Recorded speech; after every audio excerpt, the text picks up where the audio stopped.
안녕하세요 여러분, 미국 주식 투자의 정석 오레노드입니다. FOMC에서 금리 동결로 발표되었지만 매파적 발언으로 조금 지지부진한 이때 최근 뉴스를 가지고 우리는 테슬라에 대해 어떤 생각을 가지고 투자해야 되는지 짚어보도록 하겠습니다. 바로 가보시죠. 먼저 파업 이슈부터 소개해 드리도록 하겠습니다. 많은 분들이 이미 접하셨을 거라 생각하는데요. 결론부터 말씀드리자면 이 파업 이슈는 테슬라에게 엄청난 이득을 가져오고 최종 승자로 만들어 줄 것이라고 말씀드리고 싶습니다. 자, 그러면 왜 그런지 알아봐야겠죠. 먼저 파업 부분에 대해 알아보자면 빅3 완성차 업체 GM, 포드, 스텔란티스가 파업을 돌입하였고 요구하는 임금 인상 시급이 40% 정도면 됩니다. 연봉이 아니에요. 시급 인상이 40%예요. 그 수준이 어느 정도냐 하면 평균을 따지게 되면 각 직원들이 모두 2억, 3억대, 억대 연봉을 그냥 넘어가는 수준이거든요.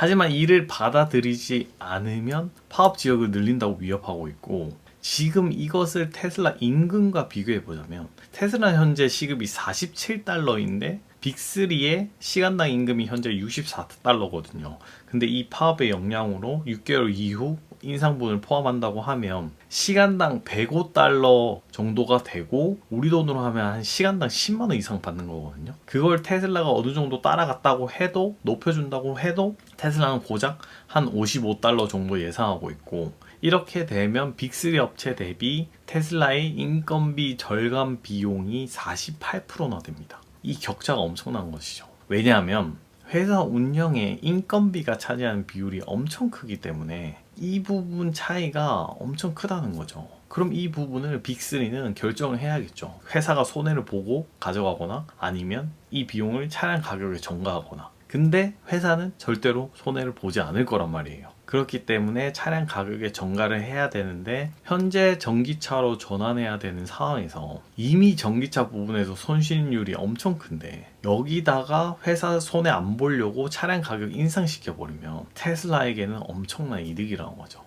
왜냐하면 현재 상황이 빅3 업체 모두가 전기차에 대해 손실을 보며 투자를 하고 있고, 테슬라는 근데 혼자 이익을 내고 있거든요. 근데 여기에 테슬라는 가격 인하 정책까지 가져가고 있는 상황이고, 근데 빅3 완성차 업체가 차량 가격을 올려다 버린다? 이러면 가격 경쟁 자체가 안 된다는 거죠. 근데 여기서 테슬라가 진짜 일론 머스크가 괴짜니까 한번 상상을 해보자면, 야 우리 어차피 차량에서 먹을 거 생각 안 해. 우리 뭐 FSD도 있고 AI도 있고 ESS 시장도 있고 더 큰 것을 보고 있어 하면서 우리 차 가격 조금 먹더라도, 이익 조금 먹더라도 가격 인하 추가로 해서 너 다 죽일 거야, 점유율 우리 다 가질 거야, 이렇게 하면, 이렇게 치킨 게임 해버리면 빅3 업체들은 시장 점유율 진짜 낮아질 거거든요. 지금도 북미에서 테슬라가 60%가 넘는 점유율을 보이고 있는데 가격 격차가 나면 테슬라에겐 굉장히 이득인 거죠. 그럼 테슬라도 노조를 만들 수 있지 않아요? 하면 일단 현재 테슬라는 노조가 없어요. 왜냐하면 일론이 노조 만들면 스톡 옵션 안 주겠다 했거든요. 그래서 사람들이 그것도 있지만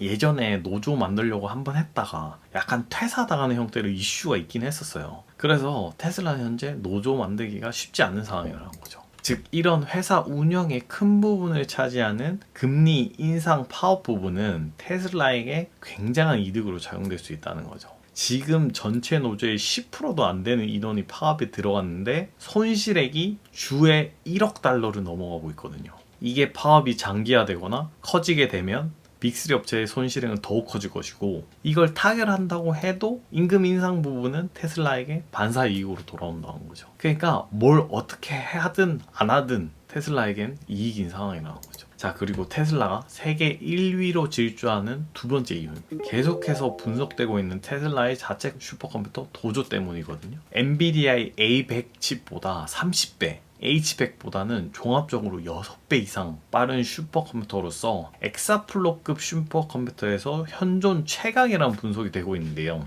이것은 아무래도 테슬라에서 자체 설계한 7나노 공정 아키텍처로서 D1 칩 하나당 코어가 340개 정도 들어가 있고, 이 칩 6개를 모으면 트레이닝 시스템 타일이 되고, 이걸 2개 모으면 캐비넷이 되거든요. 이 캐비넷 10개를 모으면 엑사포드가 되는 것이고, 여기에만 코어 수가 100만 개가 넘는다는 거죠. 그러면 엔비디아와 어디서 차이가 나냐라고 물으실 수 있는데, 엔비디아 칩은 범용성이에요. 그러니까 뭐 글을 읽는 데 쓸 수 있고 영상을 분석하는 데 쓸 수 있고 여러 가지에 쓸 수 있어요. 근데 테슬라 칩은 영상 분석에 특화되어 있다는 거죠. 하지만 이 영상 분석이라는 것은 기존의 글을 읽는 거와 다르게 굉장히 고차원적인 부분이고, 그래서 엔비디아 칩보다 6배나 좋다고 확인되고 있는 상황이라는 거죠. 그럼 이 영상 분석 AI는 어디에 활용할 수 있냐라고 하면, 자동차 자율주행은 물론이고 항만, 배 자율주행, 비행기, 전투기 자율주행, 로봇 이런 거에 쓸 수 있거든요. 즉 이제는 F-35 전투기에도 자율주행이 들어가고 있어요. 그러니까 조종사가 위험을 느끼고 탈출하더라도 전투기는 알아서 돌아온다는 거죠. 왜냐면 비싸니까. 즉 테슬라는 이거를 활용해서 자동차 말고도 이외의 모든 것에 이 소프트웨어를 갖다 놓을 수 있다는 거죠. 자율주행 관련해서는 이미 완성차 업체가 테슬라와 논의 중이고, 포드나 현기차 어디에나 놓을 수 있는 확장성이 있고, 모든 이미지에 이건 컴퓨터야, 이건 쓰레기통이야, 이건 사람이야 라는 오토 라벨링이 되어 있어서 이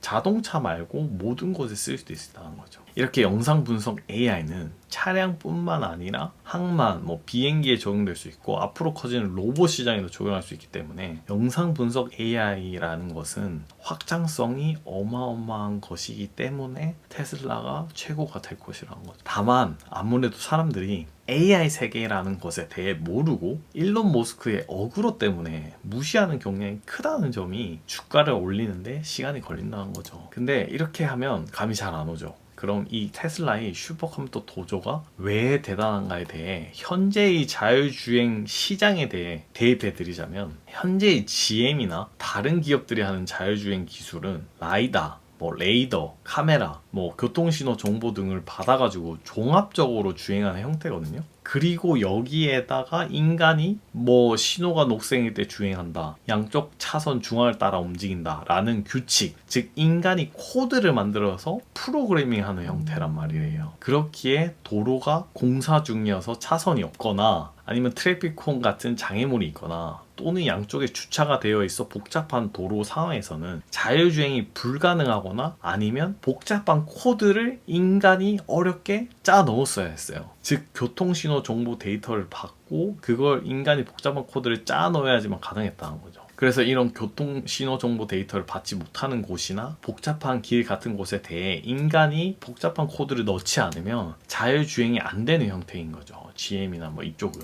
근데 이번에 테슬라가 발표한 완전 자율주행 FSD 12 버전은 테슬라 차에 달려있는 카메라 영상 데이터를 슈퍼컴퓨터 도조가 실시간으로 분석하여 자율주행한다는 거죠. 따로 인간이 짜놓은 개발자 코드가 한 줄도 안 들어갔어요. 모든 것은 슈퍼컴퓨터 도저히 인공신경망을 통해서 운전자가 수집한 주행 영상을 기반으로 규칙을 스스로 학습하는 형태라는 거죠. 즉 이렇게 AI가 스스로 분석하고 학습하여 인간 운전자의 운전을 모방하고, 모방을 통해서 장애물을 피하고 비켜갈 수 있고 교통 상황을 인식하여 주행한다는 거죠. 따라서 현재 위치의 교통 관련 데이터를 받지 않아도 되고 지역, 거리 상관없이 언제든지 어디서든 자율주행이 가능한 거죠. 즉 정리하자면 기존의 GM이나 다른 업체들은 계속된 업데이트를 위해 인간들이 계속해서 열심히 코드를 짜 넣어야 해요. 각종 교통신호 정보 데이터를 업데이트하고 받아야지만 자율주행이 가능하지만, 테슬라의 현재 완전 자율주행은 도조 인공지능이 스스로 학습하고 스스로 코드를 짜놓고 스스로 정보 데이터를 활용하는 등 우리가 영화에서 보듯이 알아서 다 하는 거죠. 알아서 학습하고 알아서 스타링크를 통해 인터넷이 터지든 안 터지든 무선으로 업데이트하고 진화하는 형태를 보이고 있다는 거죠. 그 형태가 이제 인간보다 사고율이 낮은 상황을 보이고 있고요. 데이터로 나오고 있잖아요. 이런 상황을 알기 때문에, 이런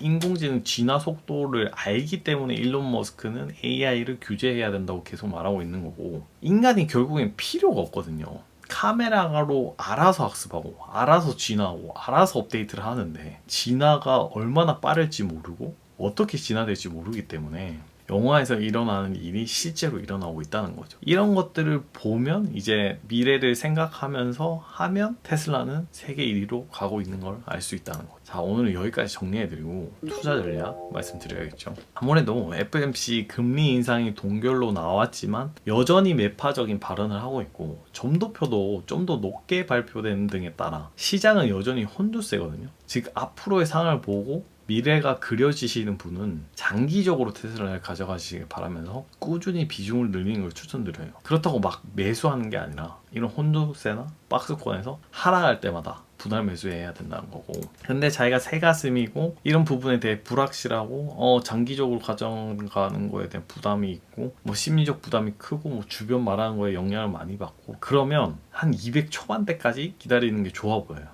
짧게 보시거나 버티는 게 힘들어하면 지금 샀다가 괜히 떨어지면 심리적 부담감이 엄청날 거거든요. 그렇기에 본인이 생각하시는 안정권에서 매수하기를 추천드려요. 아까 말한 200 초반은 안 올 수도 있어요. 안 올 수는 있는데 여러분이 버티기 힘들어하는 성향이다? 그러면 조금이라도 버티기 위해 싸게 분할 매수하는 전략을 취해야 된다는 거죠. 자, 이렇게 오늘은 길게 정확하게 풀어서 설명해 드렸는데요. 어느 정도 이해가 되셨을까요? 미래가 그려졌을까요? 지금 테슬라 도저히 완전 자율주행 형태를 보시면 아시겠지만 현재의 AI는 영화에서 일어나던 스스로 학습하고 스스로 발전하는 형태거든요. 그 속도는 인간이 며칠 내도록 코드 짜야 되는 수준이 아니고 몇 초 만에 일어난다는 거죠. 그래서 일론도 그렇고 계속 AI에 대한 규제책이 마련되어야 한다고 말하는 거. 여러분, 세상은 순식간에 변할 수 있어요. 그 수준은 뭐 기존의 닷컴 시절, 스마트폰 시절이랑 전혀 다를 거예요. 순식간에 변할 수 있어요. 그렇기 때문에 그런 것들을 잘 준비하시길 바라면서 오늘도 미국 주식 투자의 정석 오레노드였습니다.